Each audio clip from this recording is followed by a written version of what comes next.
It's never too early to learn to be green, so teachers and students at the Abbotsford Early Learning Centre are exploring the idea of sustainability. The earth is our mother, we must take care of her. Educators at the centre, which is a best practice research and demonstration kindergarten attached to the Melbourne Graduate School of Education, are inspired by an awareness that education for sustainability couldn't occur at a more crucial time of life. If there are places that just have rubbish and things, how could we change that? Pick them up and put them in the bin. What kind of bin? Garbage. Garbage. What other kind of bin is there? Recycling. A recycling bin. Research into human development now clearly shows that our early learning years, from birth to 8 years, are the most important and play a huge role in instilling a desire for lifelong learning and for our well-being. Gone are the days where you sit 20 children down in a classroom and expect them all to learn the same thing at the same time. Children learn best when they're interested in the learning.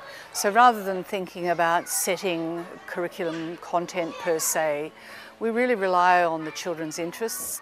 If you give children a lot of sensory stimuli at a very young age, you'll get a better outcome when it comes to their brain development. Hence, beautiful environments where there's a lot to see, there's a lot to feel, there's a lot to hear.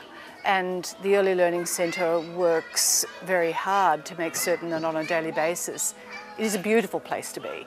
So rather than learning about the environment and sustainability, sustainability informs all activities at the centre, from free play, small group learning, recycling fruit scraps, art projects and quiet time. Education for sustainable development has been identified as being an imperative. It's a 21st century global imperative.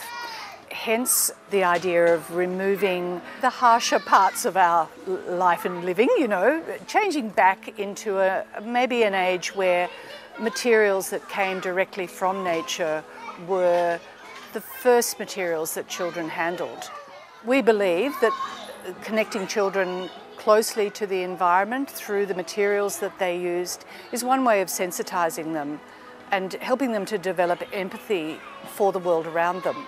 All of these activities that we're showcasing here gives the child an opportunity to actually develop all of those skills, and the program develops outcomes that are very positive at the end of the day.